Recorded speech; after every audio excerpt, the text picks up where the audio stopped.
पंकजरता संवेद कला स्वादिता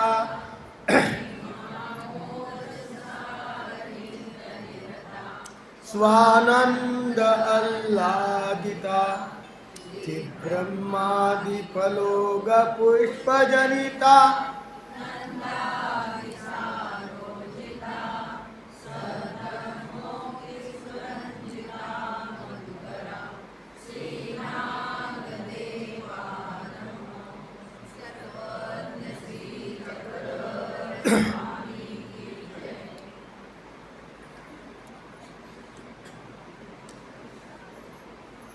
महानवमी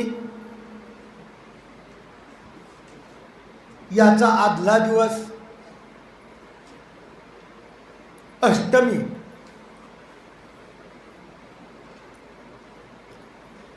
नवरात्र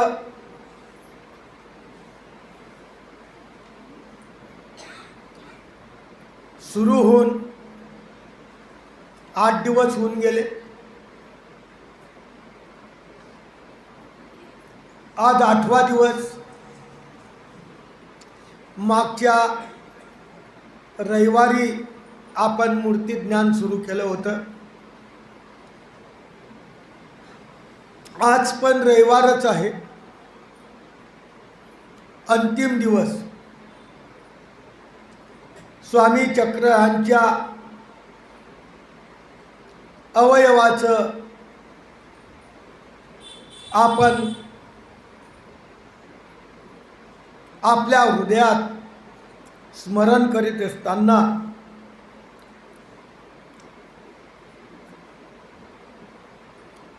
शेवटचा अवयव स्वामींचा आज तो आपल्याला आठवायचा आहे. आतापर्यंत पायापासून कपाळापर्यंत सर्व अवयव आपण आठवले. आजचा हा 8वा दिवस. 8व्या दिवसाच्या माध्यमातून चालू असलेले हे सत्र आपण आता सुरू करणार आहे. शेवटचा अवयव आहे श्री मुकुट. श्री मुकुट ऐसा भावी जे द्याईजे, जे आऊ स्वान हननी श्री मुकुट धरणे.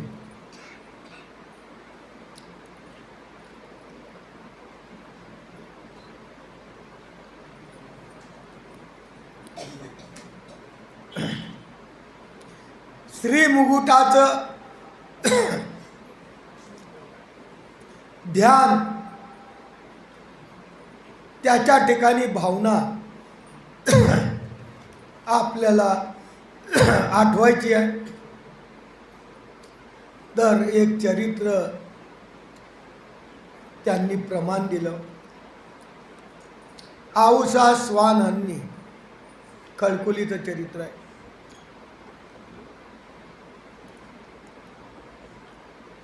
स्वामींचा मुक्काम खडकुलीला असताना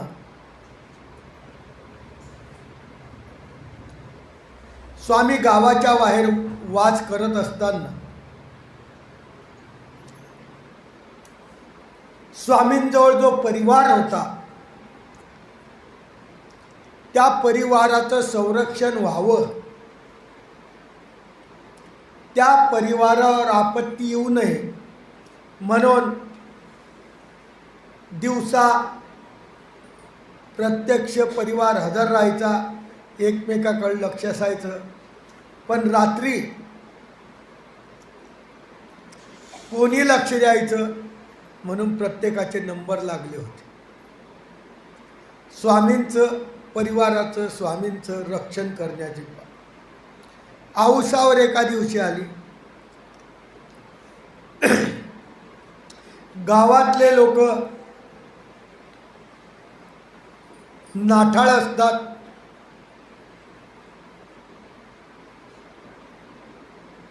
दहा 5 जण एकत्र होतात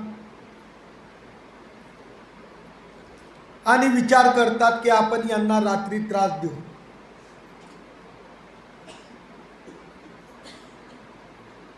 ही लीळा वेगळी आहे. आणि औसा स्वानंद. औसा भिक्षा मागून आली, भक्तिजन भिक्षा मागून आले. औसाही भिक्षा मागायची, भक्तिजन भिक्षा मागायचे. दररोज कुत्रं काय करायचं, भिक्षा घेऊन जायचं. कुठं वर दिसली की घेऊन जायचं, कुठं वर दिसली की घेऊन जायचं.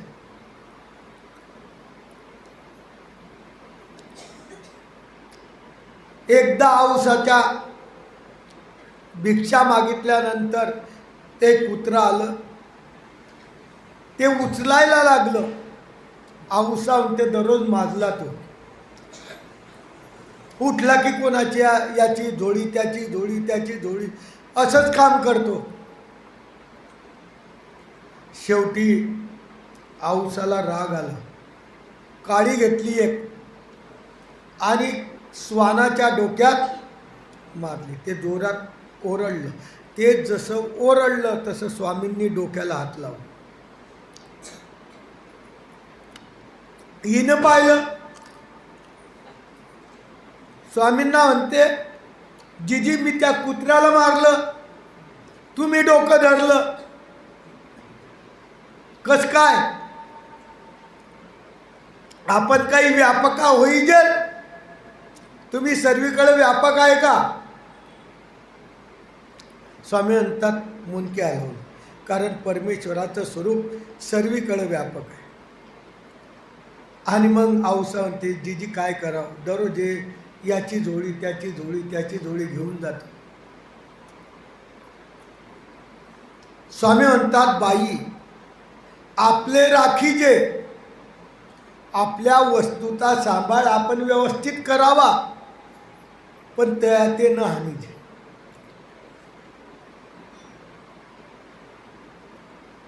त्याच्या डोक्यावर अंगावर मारायचं नाही, हिंसा आहे, तेही जीव आहे.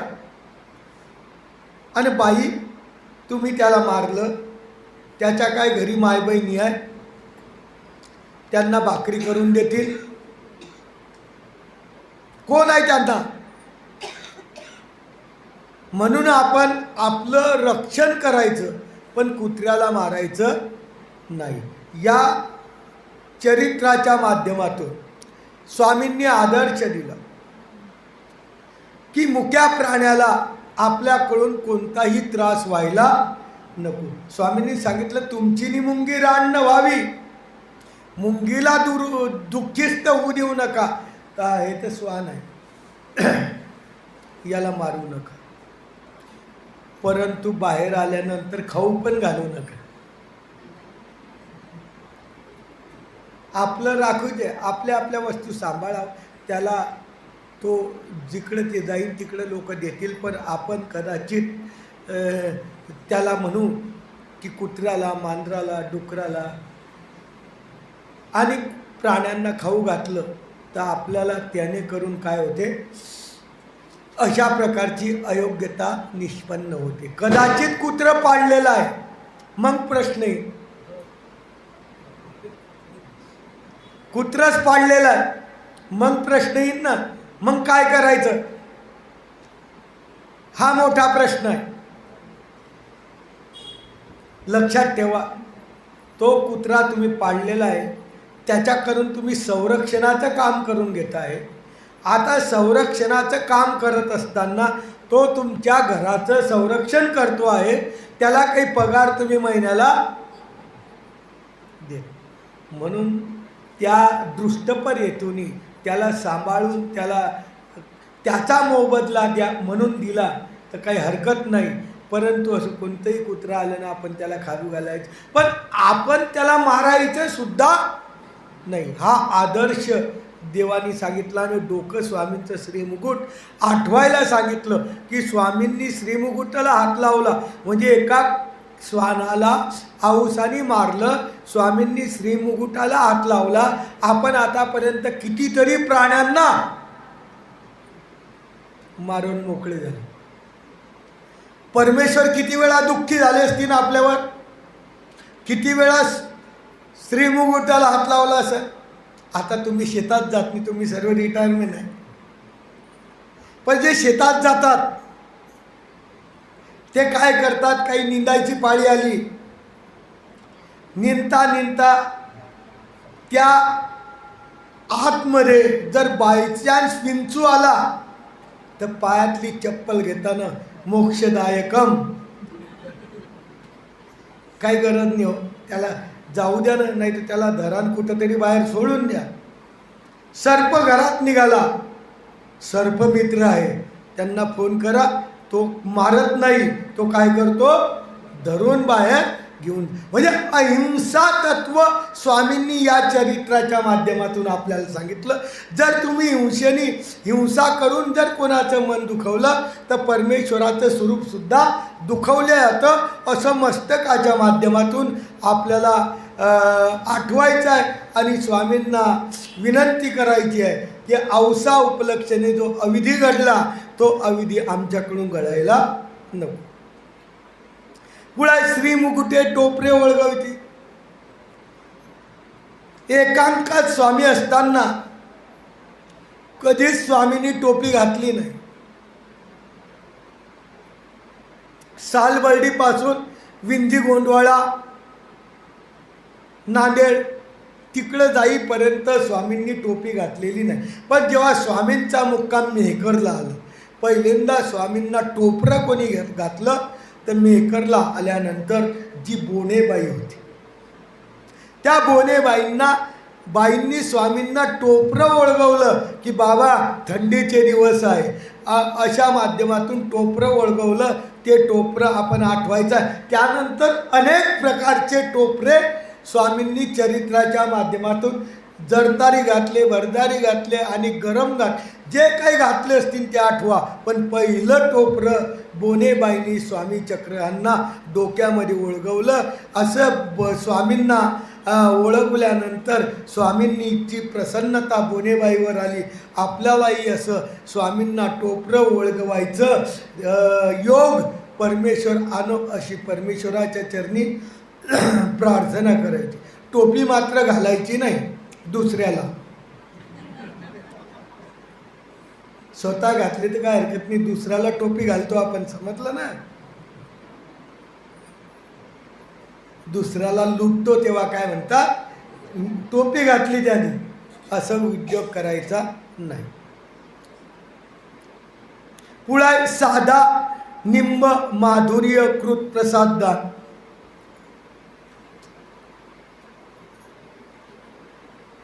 स्वामींच्या पैठणला मुक्काम आहे.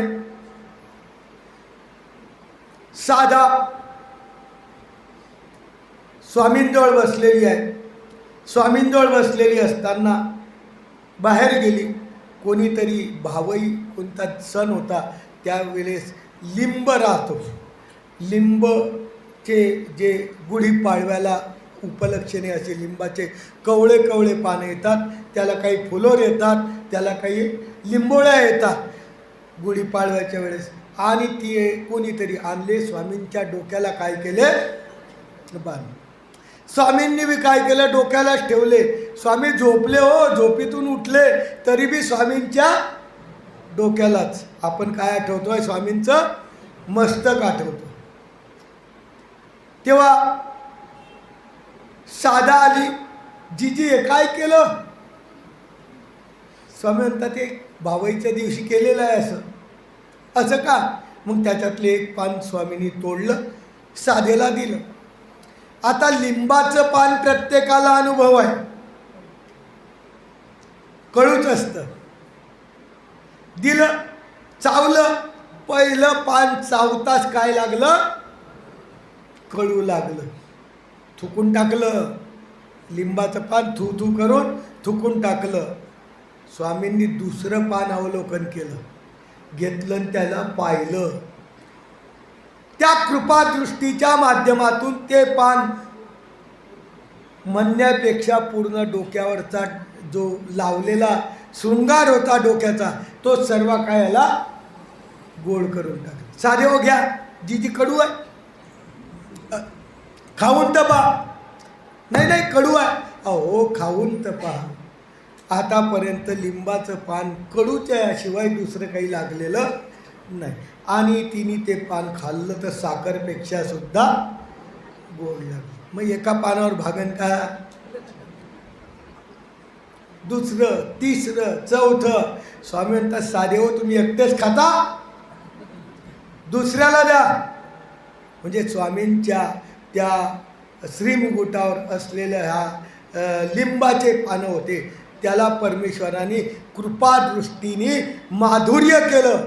आपली ताकद नाही, विज्ञानाची ताकद नाही, कोणाचीच ताकद नाही, फक्त परमेश्वराची ताकद आहे की त्या लिंबाला काय केलं?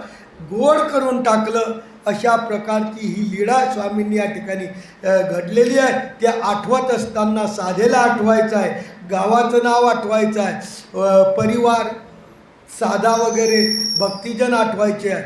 आणि त्या मस्तकाच्या ठिकाणी श्रीमुकुटाच्या ठिकाणी ध्यान आठवताना आपण सुद्धा असे सर्व परमेश्वराबद्दल एकही क्रिया चांगली केली नाही, म्हणून परमेश्वर आपल्याबद्दल सर्व कडवट झालेले.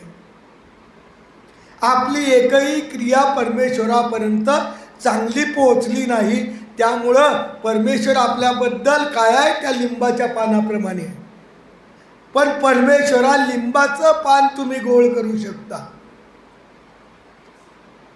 तर आम्ही त्यापेक्षाही कदाचित आमचं कर्म कळू असेल, पण हे परमेश्वरा तसा योग येऊन आमचंही जे कर्म आहे ते माधुर्य करावं आणि तुमच्या चरणाजवळ जागा द्यावी, असं स्वामींना आठवायचं. पुढे श्रीमुकुटीच्या मुकुटमाळा. सकाळच्या पूजा अवसरापासून दुपारचा पूजा अवसर, संध्याकाळचा पूजा अवसर, जेवढे तिन्ही पूजा अवसरामध्ये बाईसा स्वामी श्रीचक्रांना डोक्याला काय लावत होती? मुकुटमाळा, पुष्पांच्या मुकुटमाळा लावत होती. त्या मुकुटमाळा ओळखवत होती, ते आपण आठवायचं. यावर विडीचा पूजा अवसर म्हणजे संध्याकाळचा पूजा अवसर. दुपारचा आठवा, संध्याकाळचा आठवा. संध्याकाळी सुद्धा बाईसा स्वामींना श्रीमुकुटावर काय करत होती? हार लावत होती. हा हार आपण आठवणं, श्रीमुकुटाच्या माध्यमातून आठवणं गरजेचं आहे. अशा प्रकारचं मूर्तीवर्णन पायापासून तर डोक्यापर्यंत संपलेलं आहे आपलं. आता यानंतर काय आठवायचं? श्रीमूर्तीधार्या सर्व व्यापक ईश्वरा. श्रीमूर्तीधार्या परमेश्वर आहे, सर्व व्यापक ईश्वर आहे, चक्रधारी आहे.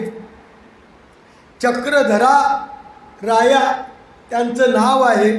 त्यांच्या ठिकाणी संपूर्ण ही भावना आणि ध्यान करायचं. मी पहिलेच सांगितलं, प्रत्येक अवयवाच्या ठिकाणी श्री चक्रधर नाव आलेलं नाही. अंगुठा ऐसा भावीजे, श्री मुकुट ऐसे भावीजे, श्री कर ऐसे भावीजे, श्री कराची अंगुळी ऐसे भावीजे, असं आपण आतापर्यंत ऐकलं. फक्त अवयवाचं आलं. हे आठवत असताना शेवटी स्वामींनी सांगितलं, हे आठवत असताना श्री चक्रधर अवताराची मूर्ती आठवणं अत्यंत गरजेचं आहे. कदाचित अंगठा येता येता आपला अंगठा यायला नको, डोकं येता येता आपलं डोकं यायला नको. नाहीतर मीही सुंदर आहे, माझेही केस सुंदर आहे, सुरू आपलं मूर्तीवरनं. म्हणून ते म्हणतात, शेवटी सांगितलं श्री चक्रधर रायाला भावना आणि ध्यान करायचं. त्याचे गुण, परमेश्वराचे गुण, विशेषण कीजती, चांगलं विशेष करायचं. अगाध श्री चक्रधर राया, ज्याचा अंत कळत नाही, आद कळत नाही, मध्य कळत नाही, असा श्री चक्रधर राया. साधनदाता बाबा अनमित बंधू, कोणत्याच कारणाने तुमचा बंधू झालेला परमेश्वर जीवाचा अनमित बंधू. बहिणीचा भाऊ का भावाचा भाऊ असं टीकाकारांनी केलेलं आहे. तेव्हा निष्कर्ष सांगतात की बहिणीचा भाऊ आहे. भावाचा भाऊ काय राहतो? दायद संबंध तो वैरा कारण, प्रॉपर्टीला कारण राहतो. तसं काही समजू नका आता या काळात की बहीण सुद्धा काय करते, सही देते. लागण म्हणते ना, पण बहिणीनं मागणं अत्यंत चुकीचं आहे, लक्षात ठेवा. अरे आपण त्या घराचा त्याग केला आणि त्याग करून दुसऱ्या घरी गेलो, आपला या घराचा संबंध राहिला का? अनुसरला पुरुष एकदा संसारातून त्याग केला, परत संसाराकडे पाहतो का? आपण या कुळाचाच त्याग केला, पण गव्हर्नमेंटने नियम काढला म्हणून आताच्या बहिणी अनमित बंधूप्रमाणे ज्या असतील बिचाऱ्याच्या असतील, पण जवळजवळ बऱ्याच बहिणी अशा आहे की बाप वारला त्यांचं बी नाव लागून जातं, लगेच नाव लागलं पैशाशिवाय जमत नाही. म्हणून हे नाही, परमेश्वर जीवाचा कसा आहे, एक पैशाचा सुद्धा अनमित बंधू नाही. कृपाळू आहेत, अनाथनाथ आहे. बाबा मोक्षदाता, मोक्षदाता आहे. श्री चक्रधर बाबा कैवल्याचा दाता आहे, मोक्षदान देणारा आहे, कैवल्याचा दान करणारा आहे. असा श्री चक्रधर राया बाबा रक्षगा, आमचं रक्षण कर. जी ईश्वरा कारुण्या अवतारा ऐसा कै डोळा देखील, असा करुणामय असलेला ईश्वर, ज्याच्या नखापासून तर मस्तकापर्यंत कृपा आहे आणि ही कृपाचं कार्य परमेश्वराचं वर्तत आहे. असा कारुण्यमय कृपामय असलेला परमेश्वर, ऐसा कै डोळा देखील, असं परमेश्वराची भावना आपण परमेश्वराला व्यक्त करायची. आपलेनी दर्शन पर्शन संभाषण माते अपवित्राते पवित्र केली. हे परमेश्वरा, तुझं दर्शन झालं नाही, पण दर्शन व्हावं, तुझ्या दर्शनाच्या माध्यमातून स्पर्श व्हावा, स्पर्शाच्या माध्यमातून संभाषण व्हावं, तुझ्या मुखातून काहीतरी श्रवण व्हावं, आणि अशा माध्यमातून मला अपवित्र आहे, कोणतीच गोष्ट माझी पवित्र नाही, सर्व अपवित्र आहे, तर तुम्ही पवित्र करावे. ऐशी आरती करावी, अशी दुःखपूर्वक आरती केली तर परमेश्वराच्या मूर्ती ज्ञान ऐकल्याचा फायदा आहे. आणि अशी आरती घडली नाही तर सांगतो, पण निर्वेदपूर्वक आरती करायची. मागील दोषाचा पोळ निर्वेदपूर्वक करायचं. मग ती आरती, मग ती तुमची इच्छा, तुम्ही जी इच्छा व्यक्त केलेली आहे, मूर्ती ज्ञान आठवताना निर्हेतुक बुद्धीने परमेश्वराच्या श्रीचरणाजवळ राहावं, अशी आपण परमेश्वराजवळ इच्छा व्यक्त केली आहे. परमेश्वर प्रसन्न होईल तुम्हाला, आणि पुढं चक्रधर अवतार स्वामी साधनदाता ती इच्छा तुमची पूर्ण नक्की करेल. पण तुम्ही अशा ज्ञानयुक्त माध्यमातून ते जर मूर्ती वर्णन ऐकलं तर त्याची केवी कशास्तव की स्वामी इच्छा पूर्ण करतात. लेंकुरवाळी मातीचे दृष्टांत, लेंकुरवाळी मातेचा दृष्टांत दिलेला आहे. त्या पुत्राचे सर्व शोक माता काय करते, पूर्ण करते. त्यांनी फक्त इच्छा करावी आणि मातेने पूर्ण करावी. त्याप्रमाणे परमेश्वर त्या लेंकुरवाळी मातेच्या दृष्टांतातून पूर्ण करता. सर्वज्ञ म्हणितले आर्ता ते परमेश्वर वाडोवाडी गिवशी. अहो, आर्तवंत जो आहे, आजही उत्तर दिशेला स्वामी निघून गेलेला आहे. स्वामींचं सन्निधान नाही, पण स्वामींनी सांगितलेला आचार धर्म, स्वामींनी सांगितलेली विचार प्रणाली, स्वामींनी सांगितलेली तत्वप्रणाली, स्वामींनी सांगितलेला विधी, स्वामींनी सांगितलेला निषेध जो पाळेल त्याच्या जवळच परमेश्वर, त्याच्या जवळच परमेश्वर. आणि अशा आर्तवंताला परमेश्वर वाडोवाडी गावोगावी काय करतात, शोधून काढतात. वाड्यात जातात, गावात जातात, शोधून काढतात. म्हणून आपण हे मूर्ती ज्ञान ऐकलं ते कशासाठी, म्हणून श्रीमूर्तीचे ज्ञान होवावे. स्मरण करताना आपल्याला श्रीमूर्तीचं ज्ञान होणं अत्यंत गरजेचं आहे. का, गोसावी औसा प्रति म्हणितले वाकम दिगम अनुवादू ऐशे होण द्या. व्यवस्थित नाही घेतलं, लाईन चुकली, तुम्हाला म्हटलं मूर्ती आठवतोय, गाव बरोबर आठवलं तर ठीक आहे, नाही तर गाव एक आहे, लीळा दुसरी आहे, परिवार तिसरा आहे, वस्त्र चौथा आहे आणि मूर्तीच्या ठिकाणी भावना करताय ती पाचवी आहे. असं जर भिन्न भिन्न झालं तर काय गत होईल. प्रत्येक अवयवाची एकच लीळा चांगली आठवा. इतक्या सांगितलेल्या इतक्या आपल्याकडून काही आठवल्या जाणार नाही. एकच आठवा, पण ती लीळा आठवत असताना आदर्श ठेवा. त्या लीळेचं गाव पाहिजे, त्या लीळेचा काळ पाहिजे, ती क्रिया व्यवस्थित पाहिजे, तो वस्त्र व्यवस्थित पाहिजे, परिवार व्यवस्थित पाहिजे, त्या मूर्तीचं ध्यान त्याप्रमाणे पाहिजे. असं जर आठवलं तर मूर्ती ज्ञान, असं नाही आठवलं तर औसा परवाने वाकम दिगम अनुवादू. एक श्रीमंत माणूस होता, त्याला एक नौकर होता. दोन्ही कुठेतरी चालले आहे, त्याच्याजवळ घोडे होते. आता घोडे असताना रस्त्याने जातोय, नदी नाला लागला.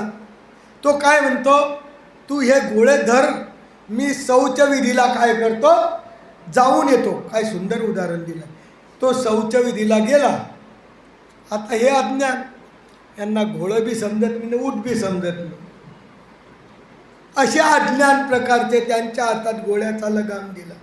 तिकून उंट आले. उंट आल्यानंतर त्यांनी पाणी पिलं. त्याला वाटलं हेच घोडे आहे, म्हणते उंट बी गेले ना घोडे बी सोडून दिले.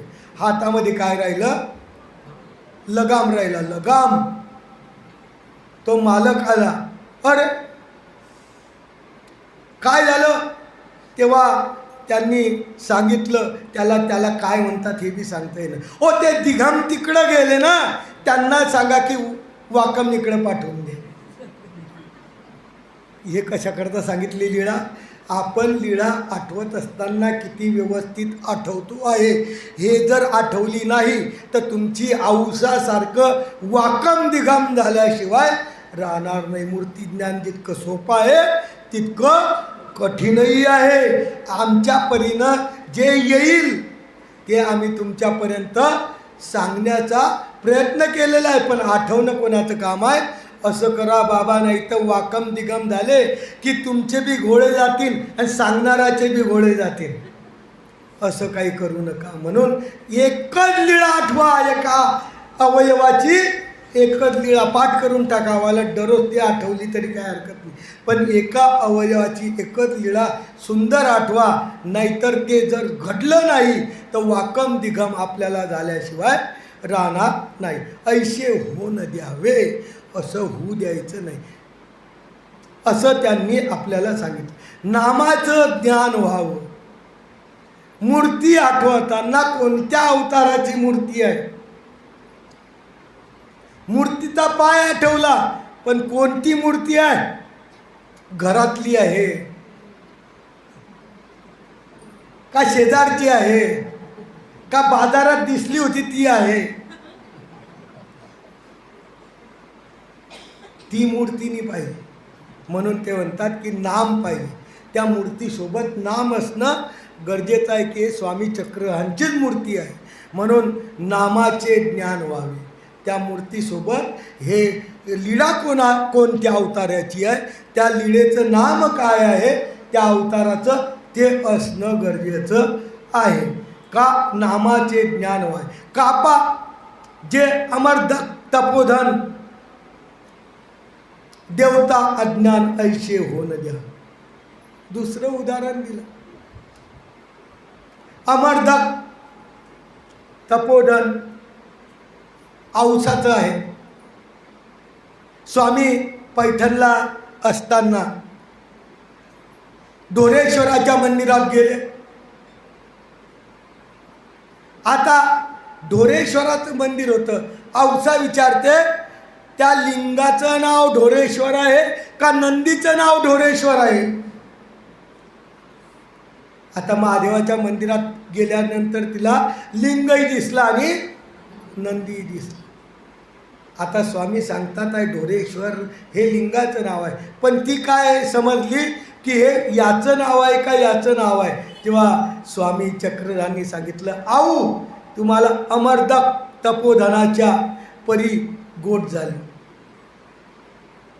औंढा नागनाथ स्वामींनी गोष्ट सांगितली. औंढ्याकडून एक आले. कुठून आले? औंढ्याहून आले. कुठे चालले? अमक्या ठिकाणी चालले. ते म्हणतात आता तो तप करणारा माणूस, औंढा हे गावाचं नाव आहे आणि लिंगाचं नाव काय आहे?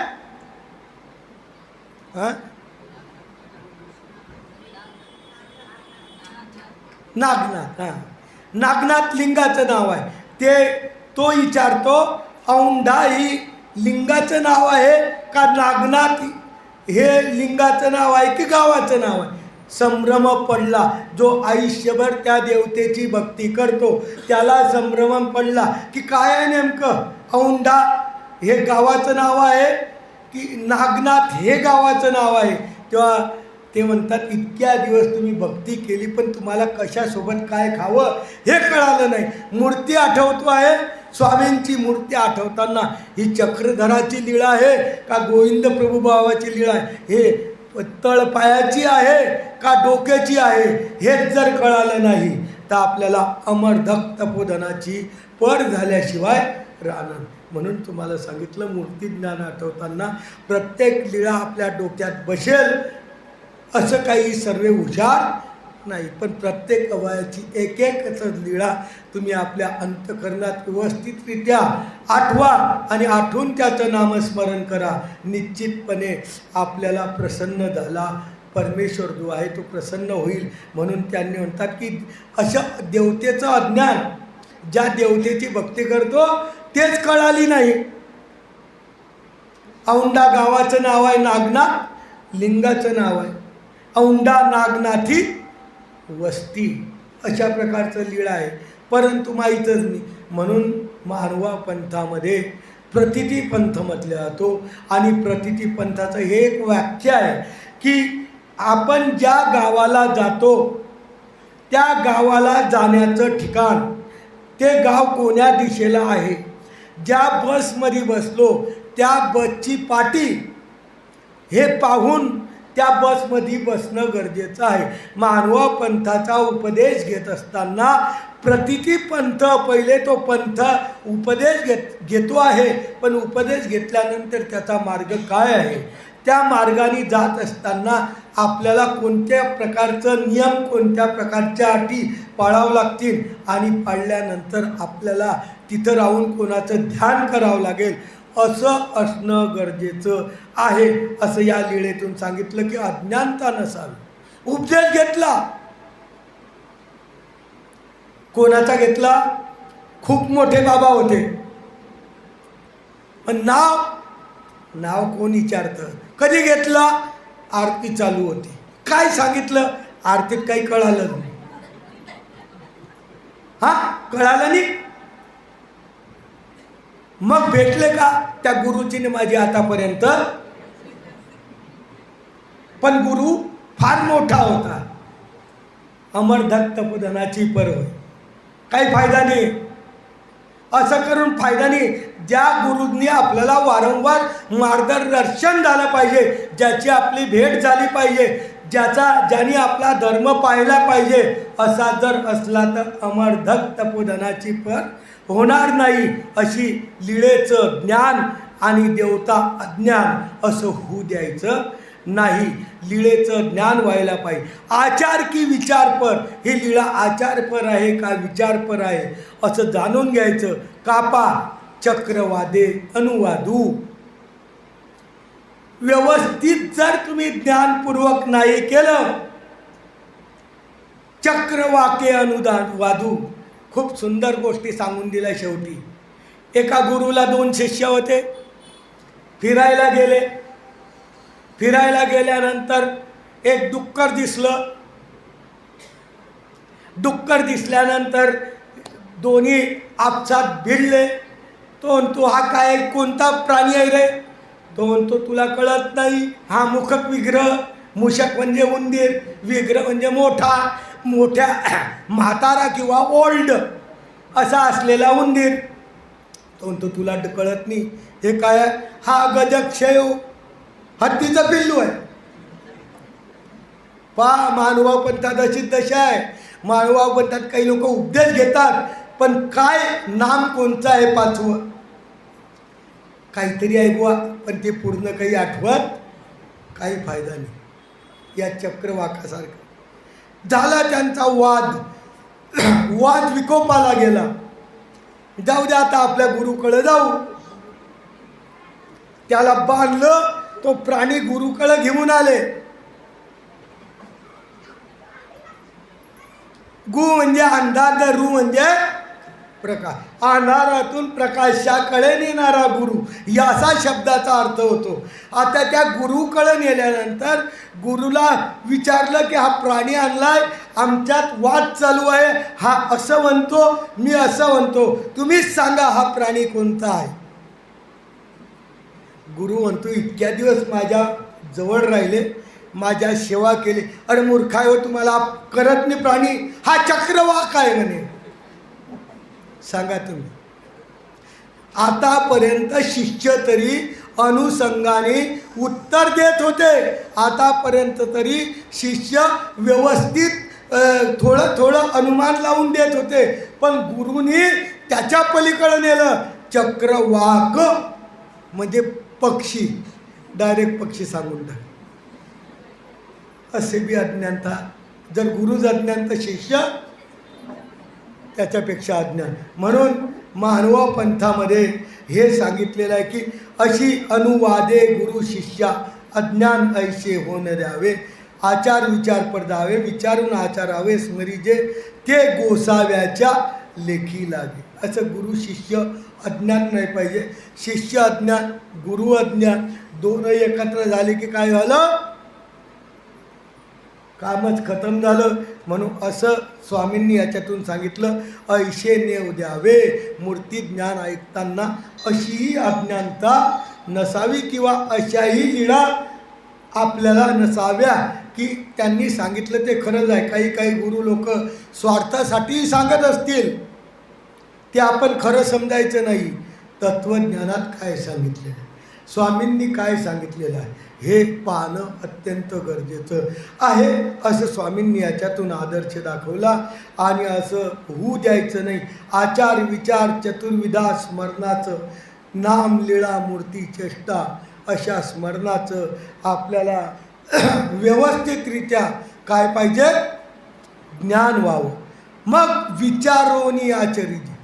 कोणती बी गोष्ट करत असताना देवानी सांगितलं विचार करा, नंतरच त्याच्यावर आचार सुरू करा.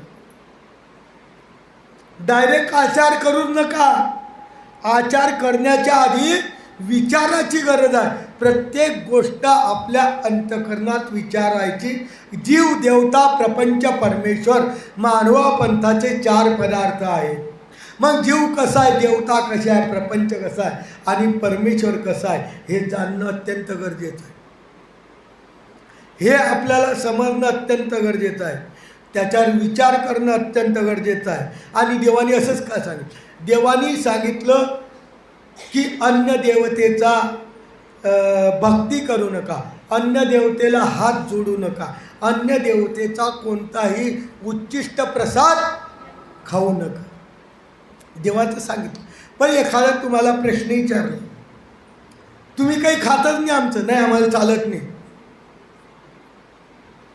हे उत्तर नाही, हे उत्तर आहे त्याच्यावर विचार करावा लागेल.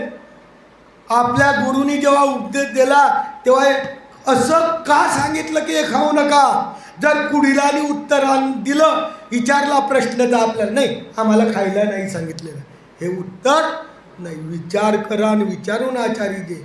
म्हणून त्याला विचार करावा लागेल त्या गोष्टीचा की आम्ही एकनिष्ठ भक्ती करतो आणि भक्ती करत असताना ज्याप्रमाणे पतिव्रता स्त्री फक्त आपल्या पतीचं उष्ट खाते किंवा आपल्या मुलाचं उष्ट खाते, याच्या व्यतिरिक्त कोणाचं खात नाही, त्याप्रमाणे आम्ही परमेश्वराचे उपासक आहे आणि तो पदार्थ तिथं समर्पित केलेला आहे.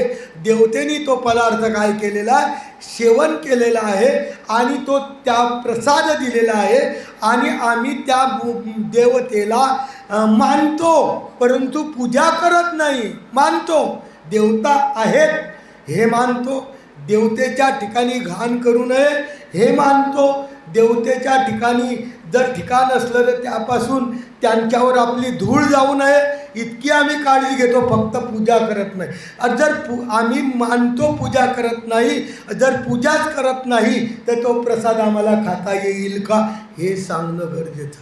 विचारून आचरीजे, विचार करून आचारायचं आहे. स्मरीचे, स्मरण करणं आहे. तर गोसाव्याच्या लेखीला असं स्मरण केलं तुम्ही तर तुमचं परमेश्वराच्या चरणी लेखी लागेल. प्रमाण शून्य, याच्यातलं कोणतंही प्रमाण शून्य जर झालं आणि स्मरण खूप केलं आणि सर्व प्रमाण शून्य झालं, अमरदक तपोधन चक्रवाक अशा प्रकारचं जर स्मरण झालं तर एकही गाठी लेखी लागणार. पहा, विचार कर. मूर्तिज्ञान ऐकलं आपण, मूर्तिज्ञान ऐकल्यानंतर अशा प्रकारचं प्रमाण शून्य ज्याला म्हणतात ते प्रमाण शून्य वचन आपण कोणतंही करायचं नाही. प्रमाण शून्य केलं क जैशी देवाची जाडी. देवानी सांगितलं एक आणि केलं एक, असं जर केलं तर देवाची जाडी. रामदेव म्हणतो मला विद्या झाली, ती पातळ होते आहे, मळत चालली आहे, मला काहीतरी उपाय सांगा. स्वामींचा सोपा उपाय, भिक्षा मागायची. स्वामींची असलेली एक जाळी उंदराने कतरलेली होती, ती जाळी त्याच्याजवळ दिली.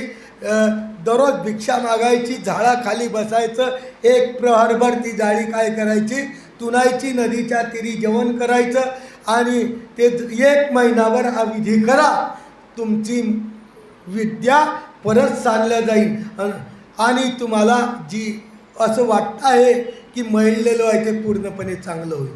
गेला, प्रमाण शून्य वागला. एक दिवस मी भिक्षा मागितली नाही. एलम भट्टाच्या घरी चांगल्या गरम पाण्याने आंघोळ वगैरे, मर्दना एखाद्या मस्त आपल्या मंदिरला जसा सज्जा आहे ना त्या सज्जावर बसायचा. रस्त्यात लोक दिसायचे, जाळी विणायची, कशाचं काय, चांगला पंखा AC लावून अशा माध्यमातून जाळी विणली. स्वामींजवळ आली, बाईसा म्हणते बाबा किती सुंदर जाळी, जाळी चांगली विणली हो पण विद्या नाही झाली, प्रमाण शून्य झालं. केलं, इतकं कष्ट घेतले पण त्या कष्टाचं फळ नाही मिळालं, कारण प्रमाण शून्य.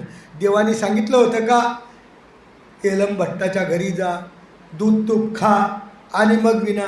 स्वामींनी आचार दिलेला होता, आचाराची प्रणाली दिला होती, परंतु प्रमाण शून्य झाल्यामुळं ते वाया गेलं असं स्वामींनी त्याच्या माध्यमातून सांगितलं. पुढे जैशा भट्टा नाथोबाच्या उड्या. प्रमाण शून्य जर केलं तर काही लागत नाही. श्राद्धाच्या वेळेत डोमेग्रामला भट्ट नाथोबा भिक्षेला गेले. मातीकाम चालू होतं त्याच्या आधी.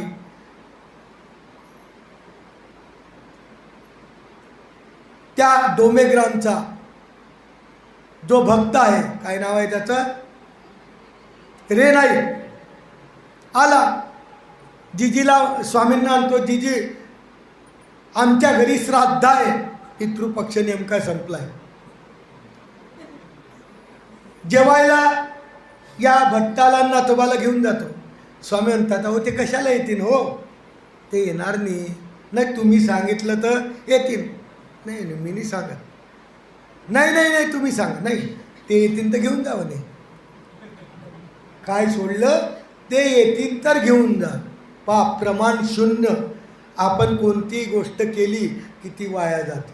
आणि त्यांनी रस्त्यातच धरलं आणि चांगले पात्र आठवले, चांगले पात्र भेटले, घेऊन गेला घरी, चांगलं जीव घातलं, तिळा तांबूळ झाला, आले.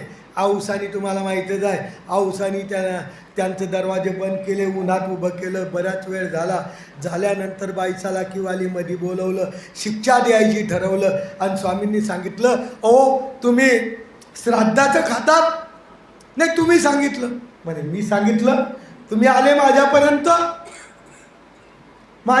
आले का. नाही म्हणे मग आम्ही एक दृष्ट पण सांगितलं, ते येत असेल तर घेऊन जा. पण देवानी तुम्हाला मन बुद्धी चित्त अहंकार खाण्याची अक्कल दिलेली आहे. आणि तुम्हाला एवढंच समजत नाही की श्राद्धाचं जेवायचं नाही, जेवायला नाही पाहिजे. श्राद्धाचं जेवतो कोण, फक्त एक तर ब्राह्मण एक तर गुरव. असं चरित्रामध्ये 800 वर्षापासून पुरावा आलेला आहे, परंपरा आलेली आहे. परंतु ब्राह्मण लोक हुशार. ब्राह्मण लोकांना असं वाटलं या लोकांचं उठलं की आपल्याला श्राद्धाचं खावं लागेल. काय करावं, उठलं की त्यांनी काय केली, आपल्या डोक्यावरची टोपी काढली आणि जावाई बुवाच्या डोक्यावर नाही तर कोणत्या शास्त्रात लिहिलेलं आहे की जावायाच्या ठिकाणी पित्र घालावं. जावायची लायकी आहे हो. साला दररोज तो 2-4 बाटल्या टाकूनच देतो. त्या दिवशी बी जातो आणि श्राद्ध खातो. काय फायदा आहे का. हे केलं, शिक्षा पण झालं, 25 उड्या ठरल्या. परंतु सरळ यायचं, हात खाली लागायचे नाही, पाय खाली इकडं मागं लागायचे नाही. सांगा बरं, तुम्ही दाखवा वरून एखादी उडी मारून. 25च्या 50 झाल्या, पण तू एक बी प्रमाण शून्य. उडी एक बी प्रमाण शून्य झाली नाही. स्वामींनी म्हणतात, बाईसा म्हणते बाबा किती थकवता यांना, एक बी प्रमाण शून्य झाली नाही. असं करा, यांना दुसरी शिक्षा द्या. 500 दंडवत. त्याच्यात बी बाईसाला खूप त्यांचा अभिमान होता. स्वामींना बाईसा म्हणते जिजे अर्धे मी घालू. 500 मधले किती, 250. आणि त्या दोघांवर किती आले. आपण किती घालतो. हे परमेश्वरा, आपण जेव्हा चांगलं असताना दंडोत घालतच नाही. त्याच्यामुळं 40-45 झाले की देवापेक्षा डॉक्टरच सांगतो तुमच्या कमरेमध्ये काय आला. तुम्ही वाकायचं. अरे तुझं वयस काय झालं. आणि मग देवानी मला सांगितलंय वाकायचं, डॉक्टरनी नाही. म्हणून त्याला बी त्याची डोक्याची कटकट चालली जाते दंडोत घालायची. पण लक्षात ठेवा, 125 दंडोत त्यांनी घातले. 125 ते अन्न जिरवलं. अशा प्रकारचं प्रमाण शून्य केलं. पण येथीचे होते म्हणून स्वामींनी वाचवलं. आपण कोणताही येथीचा गुण जोडलेला नाही. परमेश्वर आपल्याला शिक्षा पण देणारच. जैसे माईन भट्टाची पानं, वटाची पानं आणायला सांगितली जेवणासाठी, 2-4च लागत होती, तो 25-30 घेऊन आला. पानं 7 पानावर ते पातरवाळी तयार झाली. स्वामी म्हणतात हे तुला बाकीचं अनिष्ट लागलं. तो म्हणे कसं काय. जेवढं लागतं तेवढी हिंसा करायची, जास्ती हिंसा करायची नाही. प्रमाण शून्य केलं, स्वामींच्या सेवेसाठी केलं, परंतु प्रमाण शून्य झालं म्हणून ते बाकीचं अनिष्ट माहीम भट्टाला लागलं. याच्यातून आदर्श सांगितलं. पुढे मार्तंडाची भिक्षा. मार्तंड बाईसा म्हणते बाबा आमच्या मार्तंडाला तुम्ही काहीच देत नाही. प्रत्येकाला दिलं, आम्हाला आमच्या मार्तंडा भाचा होता. काय हरकत नाही म्हणे. यांनी दररोज मला भिक्षा मागायची. 18 घास संपादायचे भिक्षा मागून. एकदा जाणार पण भिक्षेचे 18 घास आम्हाला संपादा, याचे 18 लोक या पिंपळाला काय करू बांधू. प्रमाण शून्य याच्यावरील चरित्र आहे. गेला मामीचंच घर होतं. मग मामा मामी म्हटल्यावर खूप मोठा पाहुणचार. भाता झाला, अनुभव आहे तुम्हाला. भाता आल्यावर किती आनंद होतो. चांगला स्वयंपाक केला, खाऊ घातलं आणि सर्व झाल्यावर जायचं. तो काय म्हणतो, मामी मामी भात आहे का. असं अरे काय गोसावी आले का, भात आहे का सांग. भाताचे शिळे हे होते, ते म्हणते शिळे आहे भात, असू दे चालतो आमच्या स्वामींना. खाल्लं चांगलं, शिळा भात घेऊन आला, स्वामींना दृष्टपूट केला. स्वामी म्हणतात हा हे तर भातच झाला, भिक्षेला काही दुसरं आलंच नाही. बाईसाली परत कैवार घेतला. बाबा त्याचं काही कोणी मालक आहे, कोणी नातेवाईक आहे, सर्वीकडं एकच असन. तो काय तो खरंच सर्व गावात एकच पिकलं, भातच पिकलेलं आहे. सर्व बायांनी काय केलं आहे, भातच शिजवलेला आहे. सांगा खोटं बोलतात. कोणाशी बोलतात, देवाशी. प्रमाण शून्य आहे. जे खरं आहे ते सांगून द्यायला पाहिजे, पण प्रमाण शून्य वागला. स्वामी म्हणतात याचे काय 18 रोग जाणार. ती बिचारी मामी सर्व तयार करून आणली आणि स्वयंपाक. तेव्हा स्वामी म्हणतात तुमचं जो भात आहे तो टायमावर आला, बरं झाला, आम्हाला भूक लागली होती. म्हणे यांनी सांगितलं नाही. म्हणजे सांगायचं तात्पर्य असं प्रमाण शून्य आपण वागायचं नाही. आणि प्रमाण शून्य वागितलं, देवाची सेवा केली, देवाने सांगितलेलं काम केलं, पण जे नाही सांगितलं ते जास्त केलं, तर ते केलेली क्रिया सर्व काय झाली, वाया. जैसे नाथोबाचा तांदूळ ज्या, नाथोबाचा तांदूळ ज्या. एकदा स्वामी गेले, तांदूळ ज्या दिसला. स्वामी नाथोला म्हणतात कवळा कवळा तोळा. तांदूळ याची भाजी आणली, बाईसाला दिली, बाईसानी रांधली, स्वामींनी खाल्ली. आता याचा ग्रह काय झाला, स्वामींना तांदूळ ज्या आवडतो. पण स्वामींनी सांगितलं ते प्रमाण शून्य करायला नाही पाहिजे. त्यांनी काय केलं, स्वामींना विचारलं नाही, बाईसाला विचारलं नाही. शेतात गेला दुसऱ्या दिवशी तांदूळ ज्या. आता बाईसाला काय माहीत, बाईसानी भाजी पण ताटात ओळगवली, स्वामी पदार्थ. बाई तांदूळ ज्या म्हणजे नाथोनी आणला, बोलवलं. तांदूळ ज्या कोणी आणायला सांगितला, मी म्हणे नाही. बाईसानी म्हणे नाही. मग कसं काय आणला, आपल्या स्वइच्छेने आणला. देवाला तुला वाटला आवडला म्हणून आणला. प्रत्येक गोष्ट प्रमाण शून्य करायची नाही, आधी विचारायचं. विचारून करी जे पुशी जे, तर ती क्रिया सेवा उपयोगी जाते. असं माध्यमातून नाथोबाच्या तांदूळाचं उदाहरण दिलं. जैशी दुसऱ्या कठियाची क्रिया, कीर्तिपर कठिया. देवतेची सेवा करायचा, खूप स्वच्छता ठेवायचा. लोक मंदिरात जायचे, लोक म्हणायचे काय सुंदर पुजारी भेटला, तो दुसऱ्या दिवशी त्याच्यापेक्षा चांगलं करायचा. परत मंदिरात जायचे, परत लोक प्रशंसा करायचे. असं करता करता त्याची कीर्ती झाली. तेव्हा परमेश्वराने सांगितलं त्या देवतेने त्याला इतक्या दिवस सेवा केली तर कोणतंही फळ दिलं नाही, तर अशी कीर्तीचेची फळ, कीर्तीचंच फळ झालं. आपल्याला सुद्धा क्रिया करत असताना आपण कीर्ती करायची. आपण पंगत देतो आहे, एखाद्या मार्गाला पंगत देतो आहे, जायचं देऊन यायचं. आल्यानंतर बोर्ड लिहायचा नाही, मी अमक्या मार्गाला पंगत केली, किंवा 100 बायाला सांगत सुटायचं नाही मी पंगत. अरे तू पंगत केली तर मोठेपणा नाही केला, प्रमाण शून्य नाही करायचं. आपण करतोच काय, ज्याचं आहे परमेश्वराचं त्याला आपण काय करतो आहे, समर्पित करतो आहे. तुमचा काय अधिकार आहे. तुमचा जर प्रत्येक वस्तूवर अधिकार असता तर मला तरी वाटतं मरताना घराचे सरेबी घेऊन गेले असते, तुम्ही काही ठेवलं नसतं. पण तुमचा अधिकारच नाही, सर्व सोडून जावं लागतं. हा विचार करून आपण क्रिया करायची आहे. म्हणून कीर्ती कठियासारखं करायचं नाही. जे काळीचा जे तुला विधी ते तुला जसाचा तसा कर. ज्या काळी जे लागलं ते योग्य करणे, जाती लग आचरावा असा आचार आहे. प्रमाण शून्य. देवाने अन्नदान उत्तम सांगितलं आहे, पण एखादा